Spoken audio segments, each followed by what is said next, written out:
Kamusta po kayo, Sir Gimbal? At sa lahat ng bumubuo ng Gimbal Horror Story. Sana ay ayos lang po kayo at maging ang mga pamilya nyo. Hindi na po ako magpapakilala, Sir Gimbal. Hindi naman po kasi tungkol sa akin ang ikukwento ko. Kung hindi tungkol sa kasamahan ko noon sa trabaho na tawagin na lang natin siyang Manuel.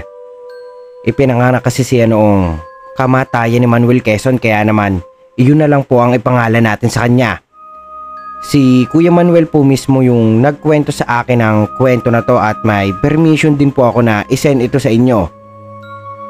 Hindi po kasi mahilig sa social media si Kuya Manuel, kaya naman wala siyang idea sa mga YouTube channel na kagaya po ng sa inyo. Nabanggit ko lang po sa kanya na nakikinig ako ng mga aswangan story sa YouTube at kung maaari ko bang i-share yung istorya niya. Pumayag naman po siya, Sir Gimbal. Basta daw po ay itatago ang pangalan niya at ang pagkakakilanlan. Nakilala ko po si Kuya Manuel sa unang trabaho ko noong college ako. Magkasama kami noon bilang call center agent. Matagal na po siya roon at ako bilang bagong salta naghahanap na makaka-close. Sikat po kasi si Kuya Manuel sa floor dahil siya yung katrabaho namin na laging naniniwala sa mga pamahiin. Yung mga gamit rin niya ay hindi mawawala yung mga panangga sa kung ano-anong nilalang. May mga panangga siya sa mga multo, masasamang elemento at iba pa. Ako naman po ay isa rin sa mga nawiwirduhan noong una, pero noong medyo naging magka-close po kami nalaman ko na hindi naman pala siya ganoong ka-weird. Siguro ay may mga pinaniniwalaan lang ito na sobrang kakaiba sa pinaniniwalaan ng bawat tao. Naging maayos naman po kami ni Kuya Manuel noon. Madalas lang siyang nakikipag-usap kapag may tinatanong ako, pero mailap rin siya sa mga katrabaho namin. Sa katunayan nga po ay iilan lang kami sa work yung talagang nakakausap at nakakakwentuhan ni Kuya Manuel. Palibhasa kasi ay lagi siyang tumatanggi sa mga aya namin at hindi rin siya sumasabay sa mga lunch. Ang sabi niya palagi ay busog siya at hindi pa po siya nagugutom. Actually, never po namin nakasabay si Kuya Manuel na kumain. At dahil mahilap nga siya ay wala siyang kaibigang gaano. Hindi naman po iyon naging kaso dahil maayos naman po siya magtrabaho at kahit na may mga iilan na reklamo tungkol sa pagiging hindi na sociable ay natatakpan niyo ng galing niya sa trabaho. Isa pang napansin ko kay Kuya Manuel ay madalas siyang wala tuwing Sunday at Thursday. Kapag bumabalik naman siya ay may mga kalmot siya. Minsan ay may sugat sa katawan o muka. Kapag tinatanong naman namin siya ay sinasabi nitong naaksidente sa motor o minsan nakalmot ng alaga niyang pusa. Gumagana naman po ang mga palusot na iyon noong una. Pero noong tumagal na at iyon pa rin ang dinadahilan niya ay hindi na kami naniniwala. Sinasabi ng iba na may iba raw trabaho si Kuya Manuel at ang ilan po sa kanila ay sinasabing baka may ginagawa itong kakaiba na siyang hindi naman namin tinatanong dahil nahihiya at natatakot din kaming malaman. Kahit pa po kasi close namin si Kuya Manuel ay nakakahiya pa rin pong tanongin siya ng diretso. Ang sabi naman ng iba ay kumakalaban daw ito ng mga elemento sa panaginip gamit ang mga anting-anting nito at panangga. Marami ang ginagawang katatawanan iyon pero nanahimik lang po ako, Sir Gimbal. Hanggang sa dumating ang oras na may pumasok na bagong agent. May kapit po ito sa itaas kaya naman napakadali sa lalaki ang pumasok sa kumpanya kahit po wala pa itong experience. Iyon nga lang ay tila may kakaiba sa lalaki at kay Kuya Manuel. Simula kasi nang pumasok ito ay pansin ng halos lahat ang iringan ng dalawa. Hindi naman po totally sila na nag-aaway pero pansin na pansin po ng lahat ang pag-iiringan nila. Yung tipong hindi po sila nagpapansinan kahit magkatabi lang naman po talaga sila at yung tipo po din na kahit utusan mo yung isa sa kanila na kausapin ng isa para may itanong ay hindi po nila ginagawa. Kahit po ng mga panahon na nakiusap po yung TL namin noon na tulungan ni Kuya Manuel yung bagong pasok ay hindi pa rin siya nito sinunod. Ganoon din naman po yung lalaki kay Kuya Manuel. Siguro tawagin na lang natin siya sa pangalang Ivan. Si Ivan din po ay hindi komportable kay Kuya Manuel. Simula po kasi nang dumating siya ay nahuhuli ko na itong nakatingin ng masama kay Kuya Manuel. Kahit sa totoo lang po ay hindi pa sila magkakilala ng lubos. Tuwing pinupuri din ng TL namin si Kuya Manuel ay minamak ito ni Ivan, bagay na napapansin naming lahat. Pero wala lang po yun sa mga kasama ko. Gwapo kasi ito at maputi na malaki pap ang datingan, kaya naman halos lahat ay pinagsasawalang bahala ang mga ginagawa nito. Kahit bago pa lang ay may iilan din na sinasabing baka raw binubuli ng palihim ni Kuya Manuel si Ivan kaya ito nagkakaganoon. Pero hindi naman po yun talaga nakikita ko, Sir Gimbal. Mabait naman kasi silang dalawa sa aming lahat. Kahit pa nga lang bago lang si Ivan ay magiliw ito sa dalawa. Pero iba lang talaga ang turing nila sa isa't isa. Minsan ko na rin silang nakitang magkausap o mas tamang sabihin na nagtatalo. Ngunit pareho ang mga itong tumigil nang makita ko. Ngumiti pa ang mga ito sa akin na para bang wala silang pinag-uusapan kanina. Ngumiti naman ako pabalik sa kanila kahit iniisip ko noon kung ano ba ang ibig sabihin ng mga salitang "Huwag mong babalik at huwag mo kong kakalabanin." Sinubukan ko naman po silang obserbahan na dalawa noon dahil baka makakuha ko ng mga MGS clue, pero wala talaga.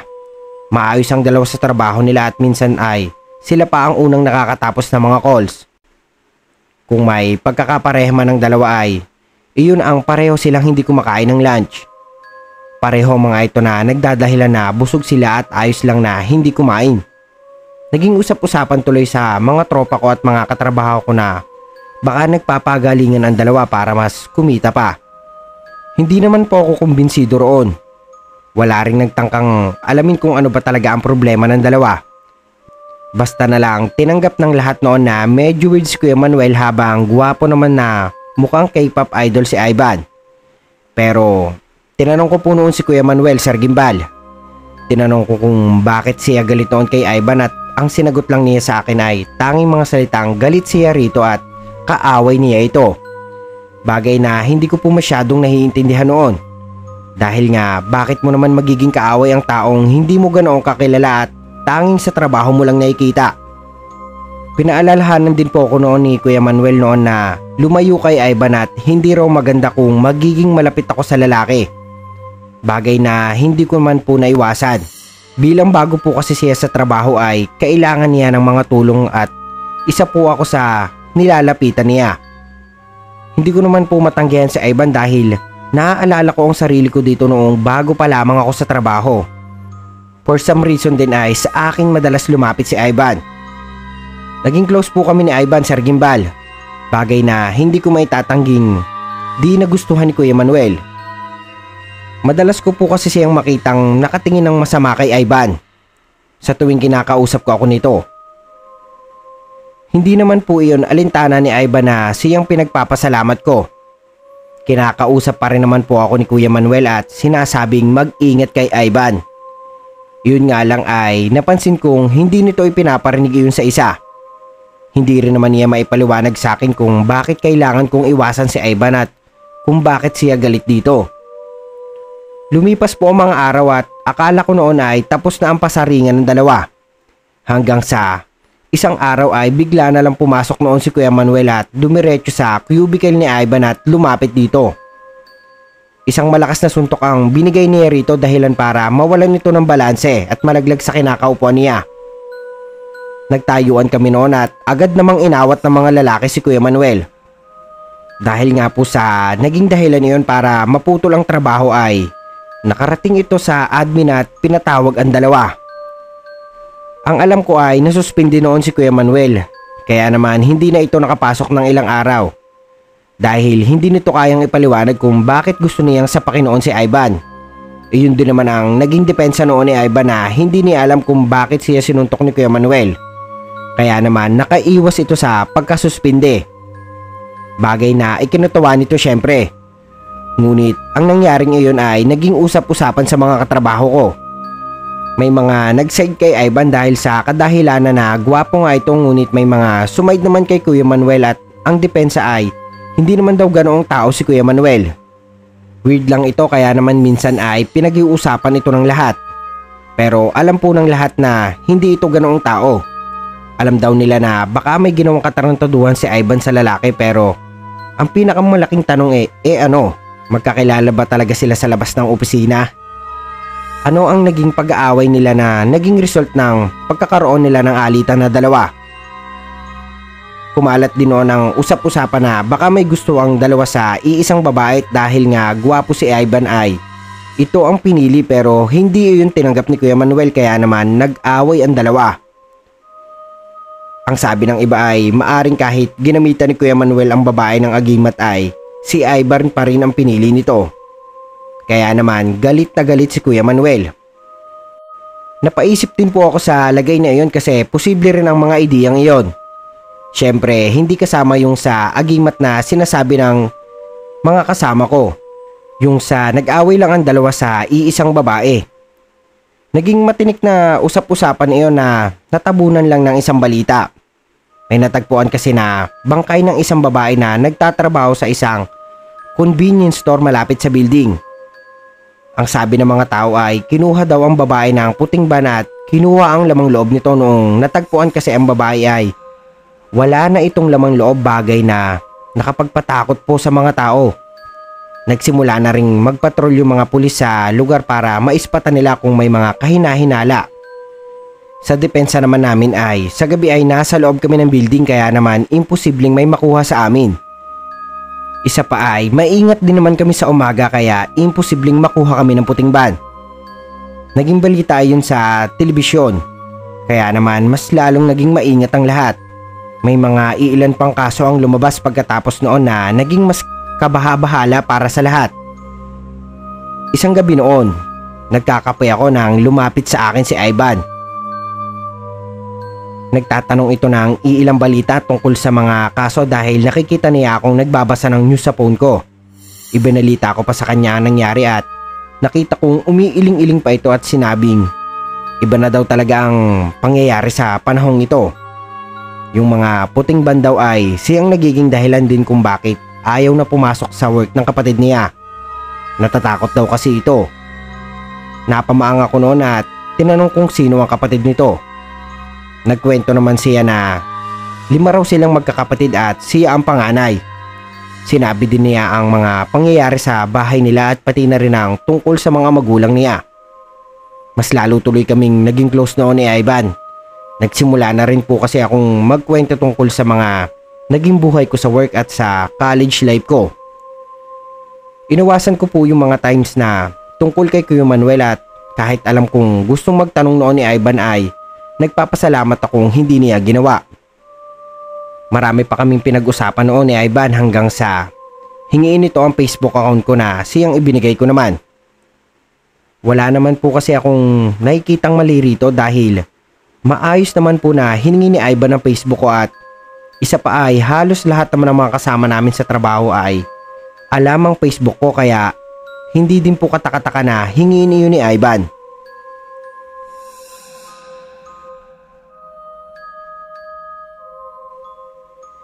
Iyon nga lang ay noong kinuwento ko yun kay Kuya Manuel ay halata ang di gusto nito sa ginawa ko. Sinabihan pa ako nitong hindi ko dapat nilalapit ang sarili ko kay Ivan. Nagdabog din ito sa akin at sinabihan ako na dapat ay hindi ako nakikipaglapit ng husto kay Ivan, na bagay na hindi ko naman talaga maintindihan. Wala din naman itong maibigay na matinong sagot sa akin, kaya naguguluhan talaga ako noon. Nagkasagutan pa kami noong sinabi kong weird ang pagkaayaw niya sa binata kahit wala naman itong ginagawang masama. Kita ko sa mga mata noon ni Kuya Manuel na nasaktan ito sa sinabi ko, pero hindi ko rin naman halos mabawi iyon dahil tumalikod na ito sa akin at nagsimula ng magtrabaho. Simula ng araw na iyon ay naging distance na si Kuya Manuel sa akin. Hindi na ito halos nakikipag-usap sa akin kahit pa nagkakasalubong kami sa hallway. Kahit noong ako na rin mismo ang lumalapit ay talagang umiiwas ito sa akin. Noong una ay nagtampo pa ako, pero noong tumagal na ay hinayaan ko na ito sa gusto niyang gawin. Naisip ko rin na wala rin naman akong magagawa kung ayaw nito sa akin at kung ayaw na ako nitong kaibiganin. Nagpatuloy lang ako sa pagtatrabaho ko noon sa trabaho at noong mga oras na yun ay naging close din kami ni Ivan. Madalas na kaming magkasama noon at kami na rin ang laging magkasamang lumabas. Hinatid na rin niya ako sa sakayan at kahit nasa bahay kami ay parati na kami magka-text. Naalala ko pang naging usapan iyon sa office na nagliligawan daw kami. Agad ko namang itinanggi iyon dahil hindi naman ganoon ang relasyon namin ni Ivan. Mabait lang talaga ito sa akin at ganoon din ako sa kanya. Isa pa ay hinahatid lang ako nito noon dahil sa kumakalat na puting ban. Patuloy kasi ang pangingidnap noon at iyon ang pinaka nakakabahala sa lahat. Puro kasi mga nagtatrabaho lang sa malapit sa amin ang nagiging biktima. Kaya naman nagpapasalamat ako noon kay Ivan na hinahatid ako nito. Wala naman iyon sa kanya dahil ayon dito ay masaya ito basta nakakasama ako. Tumagal ng ilang linggo ang ganoong sitwasyon hanggang sa bigla na lang nagtanong sa akin si Ivan kung maari daw bang manligaw. Aaminin ko noon, Sir Gimbal. Nagugustuhan ko na rin si Ivan kaya naman pumayag ako. Pareho naman po kasi kaming single kaya naman wala akong nakikita problema kung magkakagustuhan man kaming dalawa.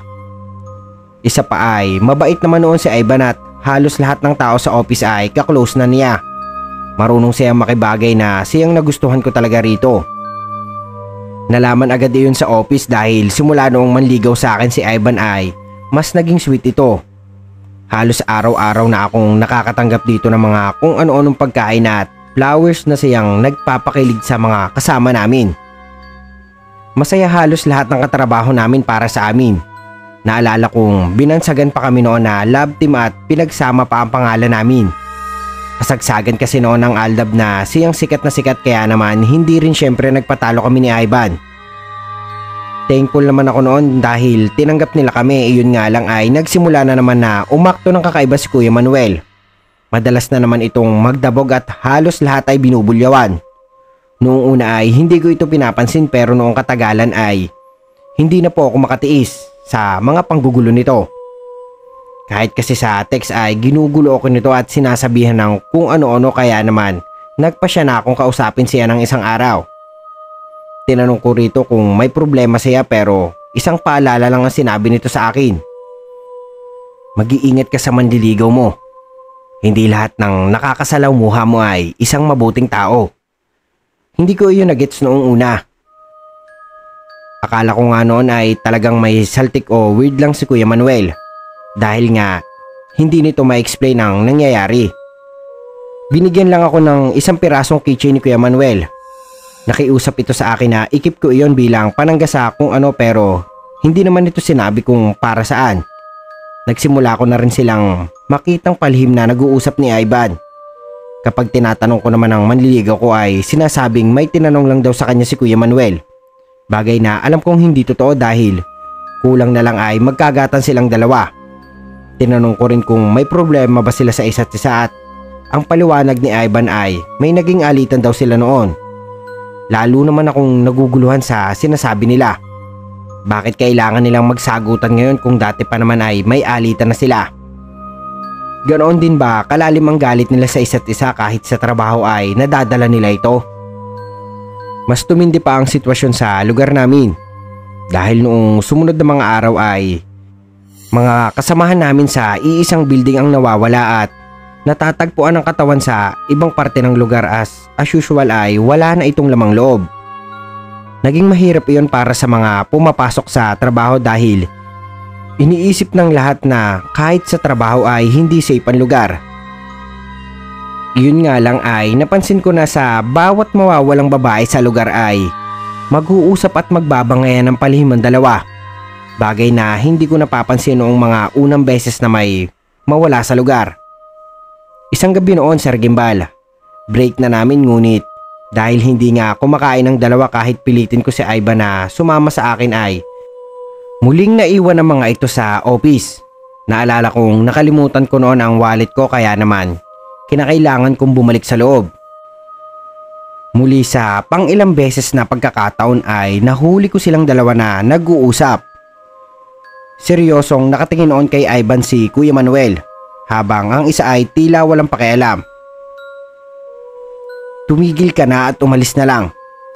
Banta ni Kuya Manuel dito. Alam mo ang kaya kong gawin pero hindi ko magawa dahil sa kanya. Binanggit nito ang pangalan ko sa gimbal na lalong nagpakunot ng noo ko. Alam ko ang ginagawa mo.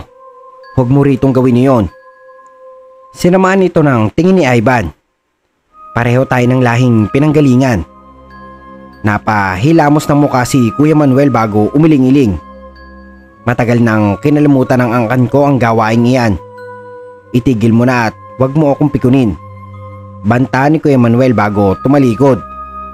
Nagtama ang paningin naming dalawa pero hindi ako nito pinansin.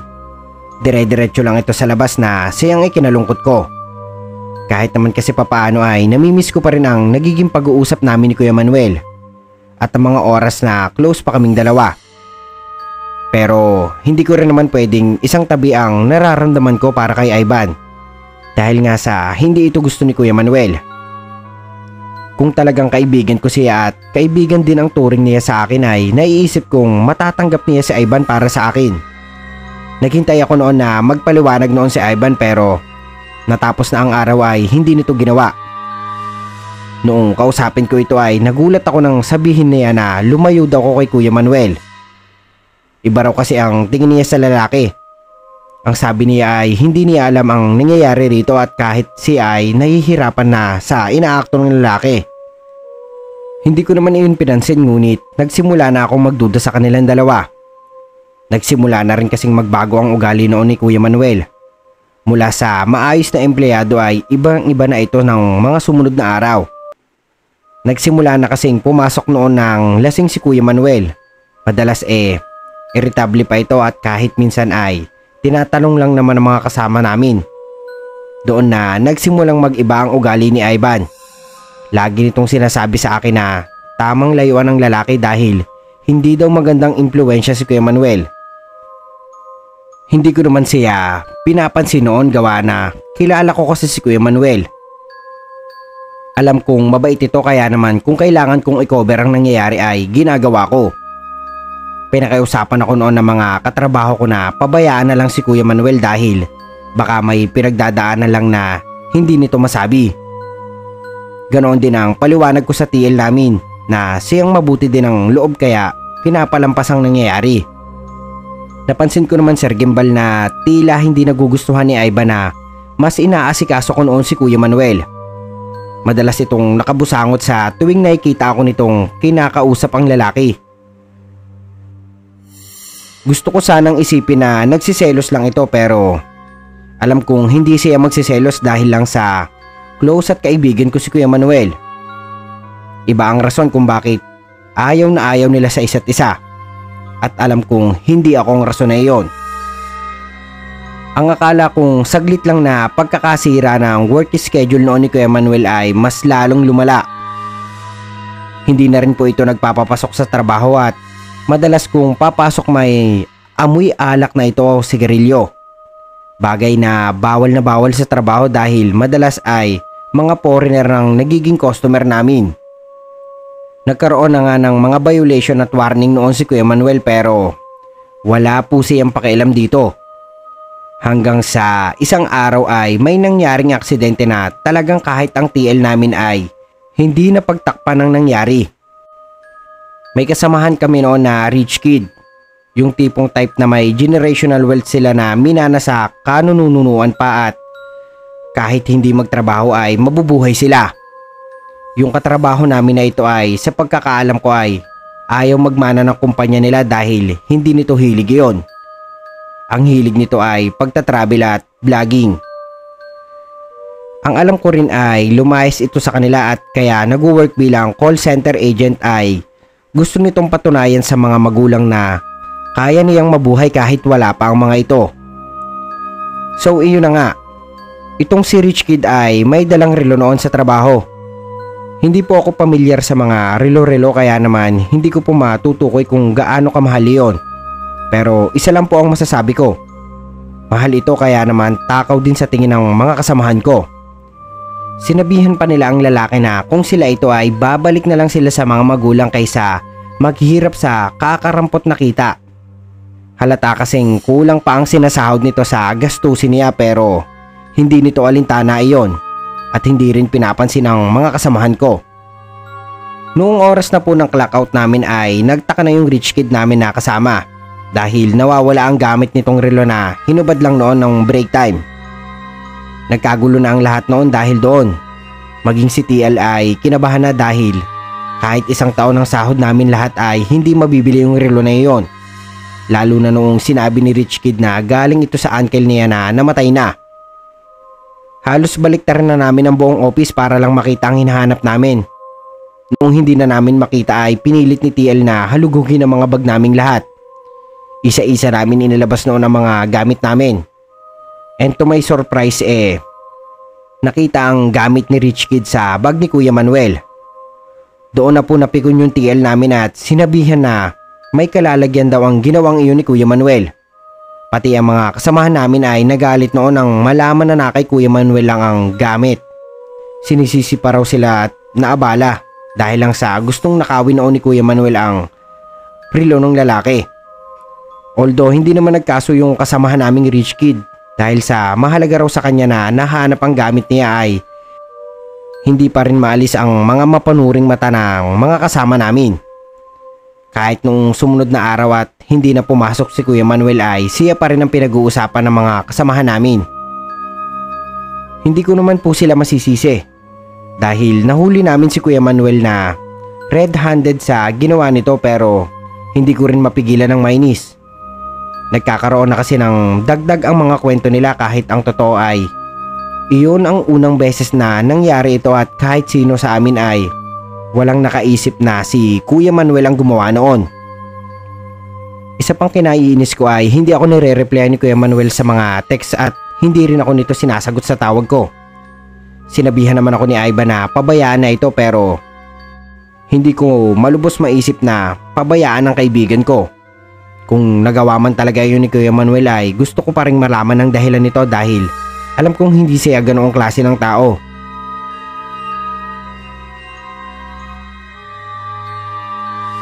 Tumagal po ng isang linggo ang hindi pagsagot ni Kuya Manuel sa mga tawag ko. Kaya naman po ay nagdesisyon na akong puntahan ito sa apartment niya. Kahit pinigilan ako noon ni Ivan at sinabing magagalit siya sa gagawin ko ay hindi ako nagpapigil. Inilam ko mula sa TL namin ang address ni Kuya Manuel at mabilis na pumunta doon pagkatapos ng trabaho ko.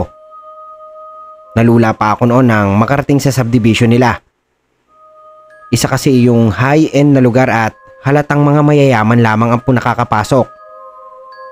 Nahiya pa nga po ako noon nang maglakad papasok dahil mga nakasasakyan ang marami at lahat sila ay napapatingin sa akin. Para akong pulubi sa gilid habang pinagmamasdan ng mga mamahaling sasakyang dumadaan sa gilid ko. Mga ilang minuto din ang nilakad ko noon bago ko narating ang 2-story house ni Kuya Manuel. Nasa dulo kasi ito ng lugar at malayo sa mga kabahayan. Napaisip ako noon bakit malayo ito sa kabihasnan noong marami pa naman ang vacant na slot. Mga puno kasi ang madadaanan bago makarating sa bahay ni Kuya Manuel. Halatang tago ang bahay na iyon kumpara sa iba. Para bang sinasadya iyon na itago. Nalula din ako noon sa ganda ng bahay ni Kuya Manuel. Ito kasi ang isa sa mga pinakamalaking bahay sa subdivision. Although 2-story lang ito ay makikita mo sa labas na malawak ito at may malaki din na hardin. May sariling swimming pool ang lugar. Malayong malayo ang lugar na ito sa ine-expect ko. Dahil nga sa madalas na hindi kumain ng break noon si Kuya Manuel ay naging usap-usapan na nagtitipid dito sa pera. At aaminin ko po, inaakala ko po noon na mahirap si Kuya Manuel dahil wala naman siyang nabanggit sa buhay niya sa labas. Hindi siya katulad ng iba na kapag may pera mayabang na. Nagdodoorbell ako noon sa bahay ni Kuya Manuel ngunit walang sumasagot. Ilang minuto pa akong naghintay noon pero wala po talaga. Muli akong nagdoorbell at noong pangalawang beses na walang sumagot tumalikod na ako para sana maglakad na pauwi. Inisip ko noon na baka wala sa bahay niya si Kuya Manuel. Nang makarinig ako ng pagkabasag ng mga gamit, napakunot noon ang noo ko at muling napabaling sa tingin sa loob ng bahay. May tao iyon ang sigurado ko, kaya naman nagpumilit akong buksan noon ang gate. Sa awa naman ng Diyos ay bumukas naman ito at mabilis akong nakapasok. Patakbo akong pumasok sa loob ng bahay ni Kuya Manuel sa pag-aakalang may emergency. Sir Gimbal, kumakabog po ng sobra noon ang dibdib ko habang papasok. Lalo na nang makakita ako ng mga tuyong dugo. Dugo iyon ng kung sino na halatang hindi nalinisan kaya natuyo ito. Dahan-dahan akong naglakad habang sinusundan ng mga tuyong dugo. Mula sa tuyong dugo ay nauwi iyon sa mga fresh na dugo at sa bawat takbang ko na inaakala ko noon na patakpat ka lang ang makikita ko ay nakita ko ang pinahid na dugo. Yung parang isang dugo ang nilalang na hinila doon, kaya naman yung dugo niya ay kumalat sa sahig. Nagsimula na akong kabahan, Sir Gimbal. Pinilit kong huminga noon ng malalim para pakalmahin ang sarili ko. Ang unang iniisip ko noon ay may nangyaring masama kay Kuya Manuel. Hanggang sa makarinig ako ng pagnguya mula sa kung saan. Maingay yun at tila masarap ang kinakain dahil kahit nasa bukana pa lamang ako ng silid ay malakas na malakas ang pagnguya nito. Ayoko sanang tignan iyon dahil baka isa yun sa killer ng mga sikat na puting ban incident. Iniisip ko noon na pinatay ng mga ito si Kuya Manuel at nagawa pa nitong kumain sa bahay ng kaibigan ko. Bago ako sumilip ay nagdial na ako ng emergency call. Iniisip na kahit naman mahuli ako ng killer ay maririnig iyon ng nasa kabilang linya. Malakas pa rin ang pagnguya ng kung sino. Naghanap muna ako ng pwedeng ipanangga sa sarili ko at nakita ko yung nakatayong screwdriver sa gilid. Pinulot ko iyon bago sumilip sa kusina. Otomatikong nabitawan ko ang hawak ko at napanganga. Tila huminto ang mundo ko habang nakatingin ako sa lalaking kumakain ng patay na baboy sa lamesa. Patay ito pero hindi po luto. Kinakain nito ng hilaw ang baboy at kitang-kita ko ang pagnguya nito sa mga lamang loob ng hayop. May pa pikit-pikit pa itong nalalaman at ang mga mata nito ay nagiging pula sa tuwing didilat ito. Para akong nawala ng boses habang nakatingin sa kanya. Tulala ko yung tinignan pati ang pagkain nito. Hindi makapaniwala ang mga mata ko sa nakita. Napalunok pa ako noon nang mapatigil ito at dahan-dahan na lumingon sa akin. Napalunok din ng laway si Kuya Manuel nang makita ako. Nanlaki ang mga mata na nagpabalik-balik ang tingin niya sa kinakain kanina at sa akin. Pagkatapos ay agad siyang tumakbo sa lababo para hugasan ang mga kamay at bibig. Naghilamos din ito ng muka bago humarap sa akin. Magpapaliwanag ako. Agad nitong sabi. Nanlalaki ang mga matang unti-unting rumirehistro sa utak ko ang mga nangyayari. Agad akong tumalikod para tumakbo pero mabilis na nakatalon si Kuya Manuel at mabilis akong inibabawan ni Kuya Manuel. Nanginginig ang mga labi ko habang nagsisisigaw ako, kaya naman mabilis din itong tinakpan ang bibig ko. Magpapaliwanag ako. Kailangan din kitang kausapin. Muli niyang pakiusap pero hindi ako nakinig. Agad ko pong sinipa ang muka kung anong maaring masipa sa kanya. Agad naman akong nakawala noon at agad na hinila yung shelves ng mga anting-anting niya bago iyon pinatumba. May cabinet po kasing lalagyan doon ng mga anting-anting dahil nga mahilig doon si Kuya Manuel. Mabilis ko yung pinatumba kaya naman nahirapan nito agad na tumayo. Sandali lang. Kailangan kitang makausap tungkol sa boyfriend mo. Napatigil ako noon, Sir Gimbal, sa mga sinabi niya. Inisip niya na atang sinagot ko na si Ivan pero wala na akong oras noon para itama pa ang alam nito dahil tumakbo na ako papalabas ng bahay niya at palabas ng subdivision.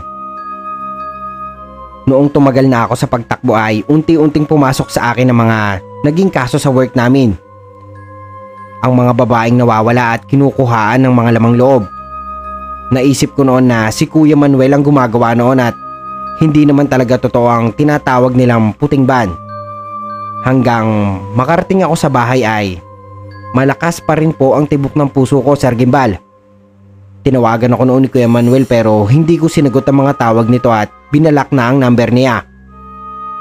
Isang halimaw. Iyon ang tingin ko kay Kuya Manuel.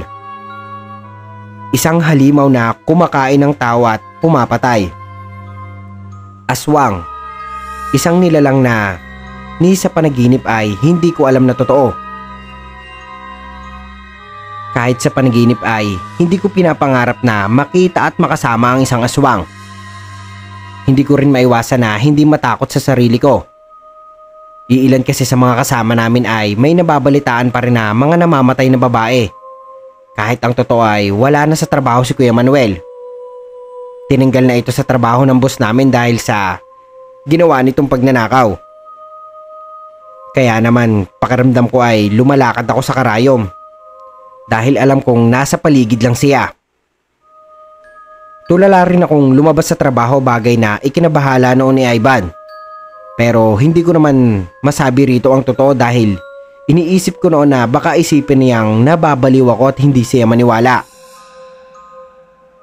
Ilang linggo din akong tulala noon kaya halos hindi ko na maalala na nagplano pala kami ng out of town noong magbabarkada.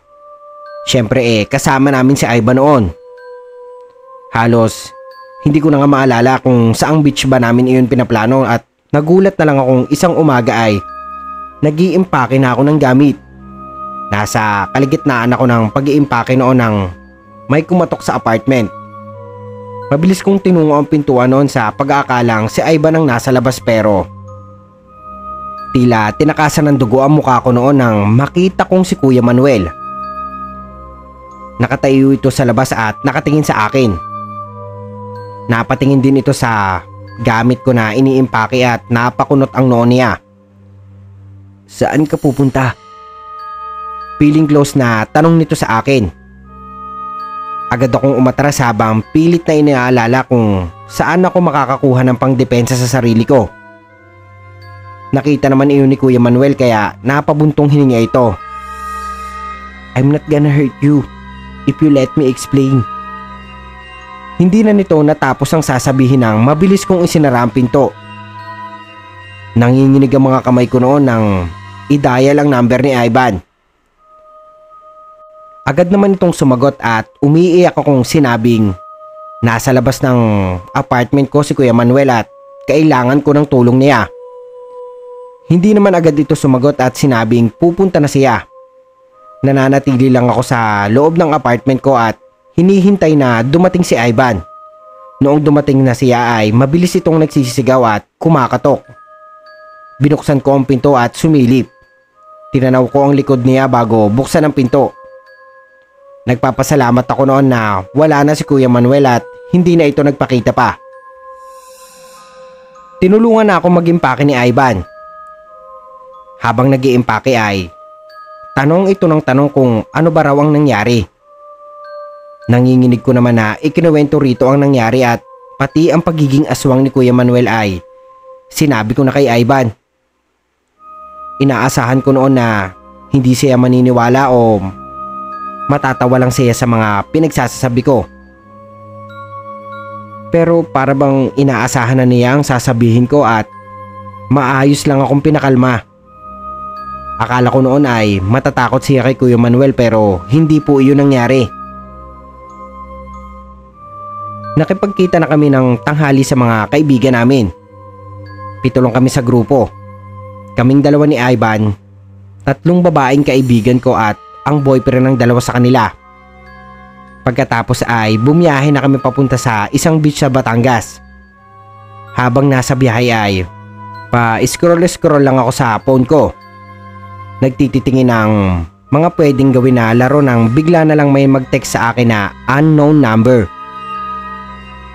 Alam kong nabigla ka sa nangyari pero kailangan kitang balaan kay Ivan. Hindi mo siya kilala kaya naman sana ay makinig ka sa akin this time. Alam mo ang kaligtasan mo lang ang iniisip ko. Huwag mong iwawala ang amulet na binigay ko sa'yo. Napatili po ako at nabitawan ko ang phone ko nang mabasa ang text message. Napatingin naman sa akin si Ivan dahil doon at tinanong kung ayos lang ba ako. Umuo naman ako sa kanya kahit ang totoo ay Nanginginig na ang kalamnan ko noon habang iniisip na kahit nasa malayo ay hindi pa rin ako tinatantana ni Kuya Manuel. Napatingin ako sa phone charm ko noon.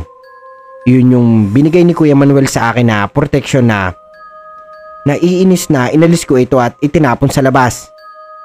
Iniisip ko na dahil sa gamit na yun ay nasundan ako ng lalaki kahit saan. Napansin kong napatingin doon sa tinapon ko si Ivan at napangisi. Hindi ko naman siya pinapansin at muling pinatay ang phone ko para hindi na ako makareceive ng kahit anong text kay Kuya Manuel.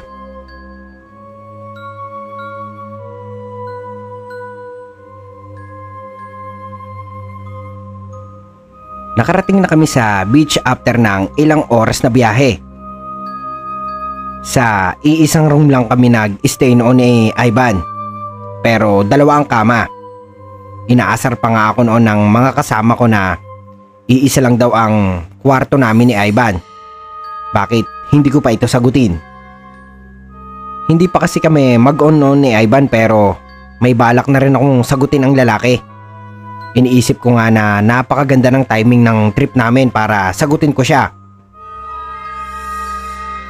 Night swimming lang kami noon sa beach kasama ang mga kaibigan namin. Tamang kuha lang ng mga picture para may maipost. Nag-ihaw din ng mga pagkain ng mga kasama namin na pinagsalusaluhan namin noon na dinner na. At syempre, hindi mawawala doon ang mga lalaking nag-aaya ng inuman matapos ang dinner. Ay muling nag-ihaw si Ivan ng mga pagkain na nagsimula na rin kami maglaro habang nag-iinuman ng mga lalaki. Sobrang vibe lang noon ang lugar pati na rin ang music at mga kwentuhan. Hanggang sa makaramdam na ako ng pagkahilo. Mabilis lang po talaga kasi akong malasing kaya ayaw na ayaw ko na umiinom kasama mga kaibigan ko. Ako kasi yung unang bumubulagta. Kaya naman kapag alam ko nang may tama na ako ay tumitigil na ako at nag-uunat-unat. Nagpaalam ako noon na maglalakad-lakad na muna. Pumayag naman ang mga kasama ko at sinabihan si Ivan na samahan ako. Pumayag naman ito at tumayo na. Ayoko pa sana pero ang sabi ng iba ay mas safe kung isasama ko si Ivan kaya naman naglakad-lakad na kami. Madilim na noon at tanging liwanag na lang ng buwan ang siyang nagbibigay ng ilaw sa amin. Naglalakad-lakad lang kami noon ni Ivan habang naririnig ang pag-agos ng mga tubig sa dalampasigan. Nakangiti pa ako noon kasi yung mga bagay na gusto ko talagang enjoy sa buhay ay yung bang show living kung tawagin ng iba. Gusto ko din maalala namin ni Ivan ang unang trip namin together kaya naman gusto ko siyang sagutin ng mga oras na iyon. Ilang beses pa akong bumuntong hininga bago siya tinawag. Ivan, may sasabihin sana ako. Ani ko sa binata at agad naman itong lumingon sa akin. Halos mabuwal ako sa pagkakatayo dahilan para mapakunot ito ng noo. Agad ko naman iyong nginitian bago inisip na siguro ay kailangan ko na nang magpahinga. Sa biglang tingin kasi ni Ivan Sergimbal ay parang pulang-pula yung mata yung nakita ko. Katulad ng mata ni Kuya Manuel pero agad din iyong nawala pagkalipas ng ilang segundo.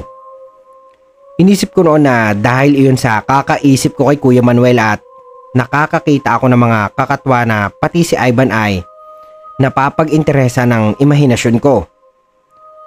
Huminga ako noon ng malalim bago humugot ng lakas ng loob. Sinabi ko agad kay Ivan na sinasagot ko na siya ng buong mga ngiti. Inaasahan ko na katulad ng mga ibang lalaki ay matutuwa noon si Ivan pero nanatili lang itong nakatitig sa akin. Tila ba ina-analyze ang buo kong pagkatao. Nangunot ang noo ko noon, Sir Gimbal. Inaakala ko na sobrang gulat niya ay hindi agad ito nakasagot pero ang laking gulat ko noong magbago ang itsura nito. Mula sa itim na mata ay naging pulang-pula ito. Tinubuan din ito ng pangil na nakangisi na nakatingin sa akin. Napaupo ako noon sa pagkakagulat at kahit malamig ang tubig ay pinilit kong lumangoy papalayo. Ngunit hindi pa man ako nakakalayo nang maramdaman ko ang pagsambunot sa akin ni Ivan. Saan ka pupunta? Matagal ko nang gustong matiknan ang lamang loob mo. Ani nito sa akin. Nagsisisigaw po ako noon, Sir Gimbal. Takot na takot ako pero dahil sa medyo nakalayo na kami sa mga kaibigan namin at gabing-gabi na rin kaya naman halos wala nang tao sa beach. Hinila ako papalayo ni Ivan mula sa buhok. Kinaladkad ako nito papunta sa dulo ng beach kung saan halos wala na talagang pumupunta. Masakit ang hila nito at halos matanggal na ang anit ko pero hindi pa rin ito tumitigil. Nagsimula ng mangilid ang mga luha ko habang sumasagi sa isip ko noon ang mga biktima ng sinasabing puting ban. Alam ko kung hindi ako makakawala ay matutulad ako sa mga pinakaayokong mangyari. Nanginginig ang mga kamay kong pilit na inaalis ang pagkakasambunot ni Ivan sa akin. Ngunit masyado pong malakas si Ivan. Nanginginig na ako noon at nawawala na ng pag-asa. Nang bigla na lang may tumalon mula sa kung saan at sumampa iyon sa likod ni Ivan. Wala sa isip ko na nakawala ako sa pagkakahawak nito sa akin.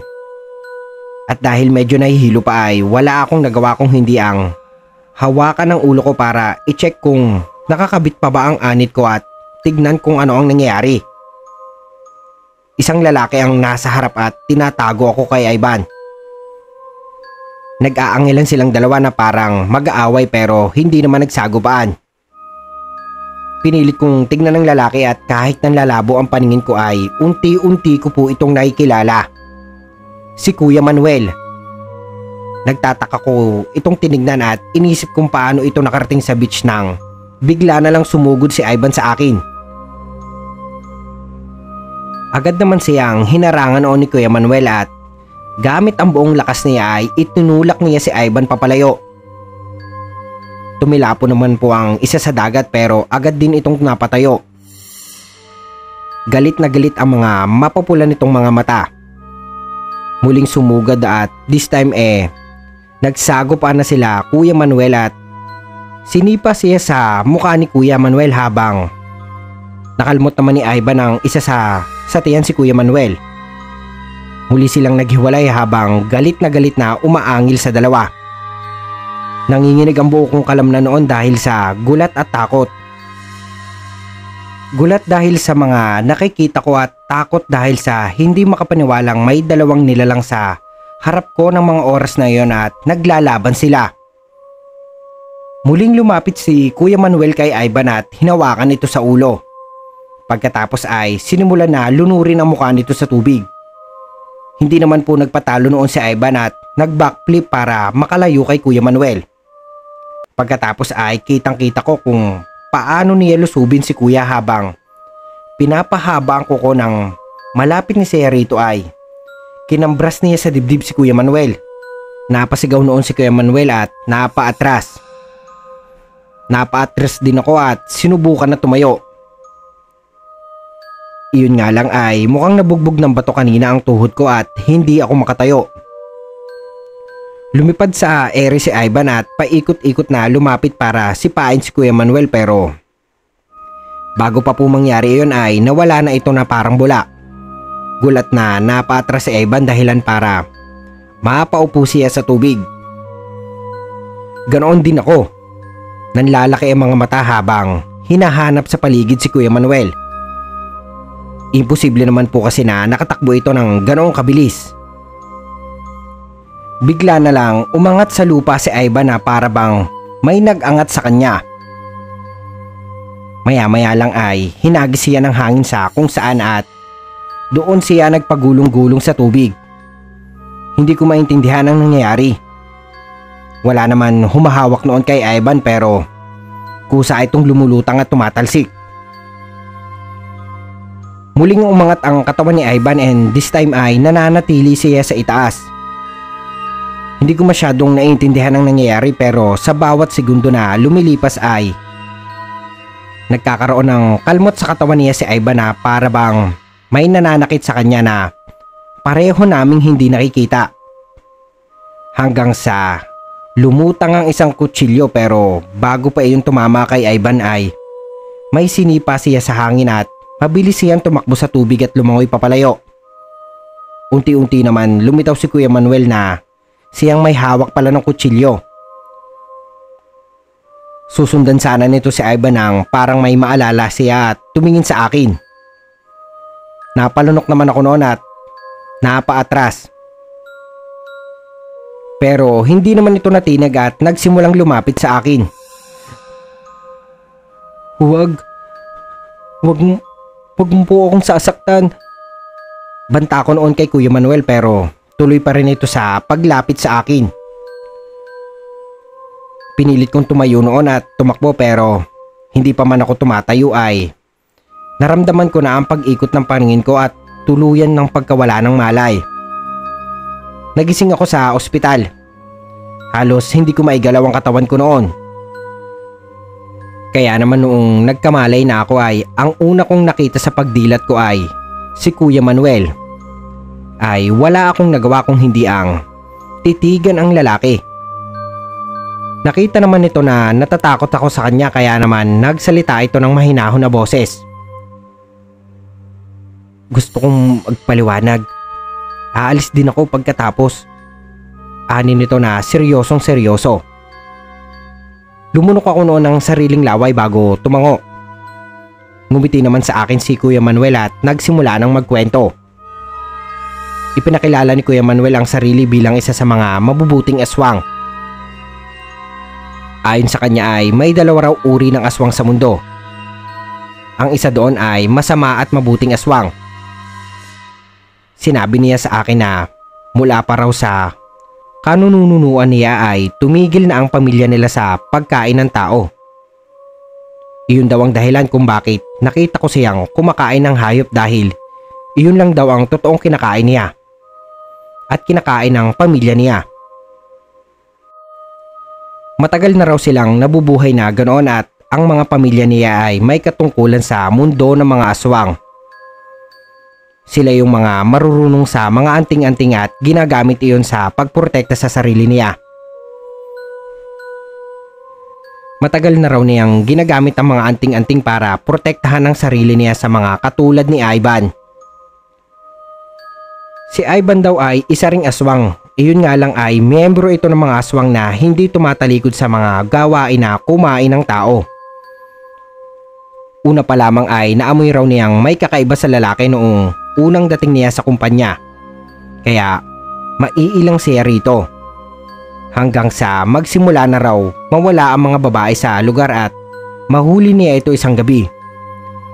Kaya raw siya nawawala tuwing Thursday at Sunday ay dahil lagi niyang nilalaan ang araw na iyon sa paggapi sa mga aswang na kumakain ng tao. Hindi daw iyon ginagawa ng pamilya niya pero bilang isang mabuting aswang ay ipinangako daw niya na gagawin niya ang lahat maubos lang ang masasamang aswang. Sunday daw noon at ito raw yung mga araw na hindi pa niya alam na si Ivan yung aswang na dumudukot sa mga babae. Balak lang daw niya na maglakad-lakad sana noon nang makita niya si Ivan na may kino-corner na babae. Umiiyak daw noon ang babae kaya akala niya ay binabastos lang ni Ivan pero noong katagalan ay nakita niyang naglabas na ito ng pangil. Doon niya nakumpirma ang hinala sa lalaki kaya naman agad niyang sinugod ito at nagpambuno daw sila. Iyon din daw ang araw na halos nakita ng lahat ang kalmot at mga sugat niya sa muka. Mula daw kay Ivan ang mga iyon at dahil nga hindi niya ito maitago ay nagpasya na lang siyang pumasok na ganoon ang itsura. Sinabi niya na si Ivan daw ang mga dumudukot sa mga babae at kinakain niya ito. Dahil sa gwapo daw ang lalaki ay marami itong napapahumaling na babae. Kaya rin daw binigyan niya ako ng protection ay para hindi daw ako agad-agad mahumaling kay Ivan. Pero mukhang tinarget daw talaga ako nito dahil naging close kami. Sinabihan niya ako na dahil daw sa katigasan ng ulo ko at lapit pa rin ako ng lapit kay Ivan ay kinailangan niya makipag-usap sa lalaki para sa kaligtasan ko.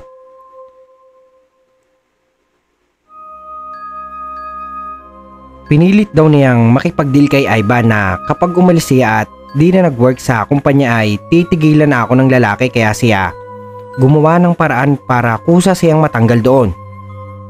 Pero hindi raw sumunod sa kasunduan si Ivan kaya naman palagi silang nagtatalo. Ang ending ay muntik na akong maging biktima nito. Inassure naman sa akin ni Kuya Manuel na hindi na ako hahabulin pa ni Ivan dahil binalaan na niya ito. Di hamak daw kasi na mas malakas siya sa lalaki kaya naman hindi ito basta-basta gagawa ng mga bagay na ikakagalit niya. Pero Sir Gimbal, iyon po ang malaking pagkakamali namin ni Kuya Manuel. Dahil ang akala po talaga namin ay titigil na si Ivan sa panggugulo sa akin. Pero talagang gustong gusto po ako ni Ivan makain. Nung mga oras po na pinagsabihan ako ni Kuya Manuel ay hindi ko agad nasagot ang mga oras na iyon. Hindi pa rin po kasi nagsisingkin sa utak ko ang mga panahon na iyon ng nangyari, basta ang alam ko lang ay safe ako dahil hindi naman kumakain ng tao si Kuya Manuel. At alam ko din naman po na hindi ako sasaktan ni Kuya Manuel. Humingi noon ng tawad si Kuya Manuel dahil sa nangyari sa bahay nila. Wala raw siyang balak talaga na sabihin sa akin ang kanyang sikreto. Pero dahil sa hindi niya pag-amin sa akin ay nagkaroon kami ng problema. Isa na rin doon ang pag-iisip ko na isa siyang aswang at siya ang kumakain ng mga tao sa lugar. Humingi rin ako ng tawad dito sa pagtakbo ko pero naiintindihan daw niya po ako dahil kahit sino naman ay matatakot kung makakakita ang kaibigan nila sa ganoong sitwasyon. Inamin ko rin po dito na itinapon ko yung ibinigay niyang anting-anting kaya naman binigyan niya akong muli nito ng mangako kung hindi ko na ito itatapon pang muli. Pero Sir Gimbal, ang inakala po namin ni Kuya Manuel noon na hindi namang gugulo si Ivan ay nagkakamali po kaming dalawa. Dahil po may mga oras na sumusunod sa akin si Ivan at nagpaparamdam pa rin po ito sa text message. Ang ginagawa ko po agad ay kumukonsulta po ako kay Kuya Manuel. Ang sabi niya sa akin ay may ibibigay siya sa akin na isang bagay na malalaman ko daw na may aswang sa paligid ko. Ito na nga po yung ibinigay sa akin ni Kuya Manuel na langis. Kumukulo po ito pag malapit na yung aswang. At nararamdaman ko po iyon dahil nasa bulsa ko lang po yun nakalagay. Umiinit po yung bote ng langis. Isang gabi po Sir Gimbal ay nagkataon na may tinapos po akong trabaho kaya ako na lang po ang uuwi na mag-isa. Ako na lang po mag-isa ang lalabas sa building namin. Naglalakad po ako noon papauwi dahil 10 oras na rin po ng gabi at mahirap na makasakay. May nararamdaman po akong sumusunod sa akin. At dahil po doon ay agad kong kinontak si Kuya Manuel dahil sobrang nagkukuluan na po yung langis na ibinigay niya sa akin. Palihim ko pong itinext si Kuya Manuel noon dahil baka makahalata po yung kung sino man ang sumusunod sa akin. Ang sabi po sa akin ni Kuya Manuel ay magpatuloy lang daw po ako sa paglalakad dahil malapit na daw po siya sa akin. Yun naman po ang ginawa ko Sir Gimbal. Mga ilang minuto pa po ay sumulpot po si Ivan sa harapan ko at ibang-iba na ang itsura nito. At sinabi po sa akin ni Ivan na sumama ako sa kanya at gagawin niya akong kalahi nila. At sinabi ni Ivan na mahal na mahal daw niya ako. Ngunit ang tanging sagot ko lang po sa kanya ay ayokong sumama sa kanya dahil ayokong makapangasawa ng isang aswang. Pero itinanong po sa akin ni Ivan na diba minahal mo naman ako? Sumagot naman po ako ng oo. Pero sinabi ko pong hindi yung aswang na Ivan ang minahal ko. At kahit mahal ko pa siya ay hindi talaga ako sasama sa kanya dahil ayokong maging aswang. Dahil masamang aswang si Ivan. At dahil po doon ay nakita kong mas lalong nagalit si Ivan. Galit na galit siya sa akin. At takmang susugod na po ito sa akin nang sumigaw ako ng malakas. Ilang saglit pa ay sumulpot agad si Kuya Manuel sa harap ni Ivan at humarang ito sa akin. At sinabihan naman ni Ivan si Kuya Manuel na huwag makailam sa aming dalawa dahil away magsyota daw ito. Napamura naman po si Kuya Manuel at sinabing tigilan niya na ako dahil kaya ako lang naman sinagot si Ivan ay nagpanggap itong tao at yung pagiging tao daw ang minahal ko kay Ivan, hindi yung pagiging aswang. At isa pa ay marami na rin pong naging biktima si Ivan na babae. Kaya ayaw po ni Kuya Manuel na matulad ako sa mga babae ngayon. Walang ano-ano po ay sumugod si Ivan kay Kuya Manuel. Ngunit pinitik lang ito ni Kuya Manuel na para bang baliwala lang sa kanya si Ivan. Doon ko po napagtanto na sobrang lakas na aswang ni Kuya Manuel. Inisip ko na lang po noon na mabuti na lang ay naging mabuting aswang si Kuya Manuel. Dahil siguro kung masamang aswang ito ay malabong may makapigil dito. Dahil sobrang lakas po ng aura ni Kuya Manuel. Ibang iba po siya sa Manuel na kilala ko sa loob ng opisina. Muli naman pong nagtangka si Ivan na sumugod. Ngunit inilagan lang ito ni Kuya Manuel at para bang nagte-teleport lang ito dahil sa sobrang bilis niya at madali niyang naiiwasan ng mga pag-ataking gagawin ni Ivan. Sir Gimbal, sa totoo lang po ay nung dumating si Kuya Manuel ay namula na po ang takot ko. Para na lang po akong nanonood ng isang live shooting ng gumagawa ng isang pelikula. Napakaganda po ng laban nila. Masarap pong makita na napakalakas ni Kuya Manuel. Naulit na naman po yung nakita ko sa beach. Yung parang tipong naglalahaw si Kuya Manuel. Dahil hindi na po makita ni Ivan ang mga ginagawang pag-atake ni Kuya Manuel. Hanggang sa inilabas ni Kuya Manuel ang punyal niya.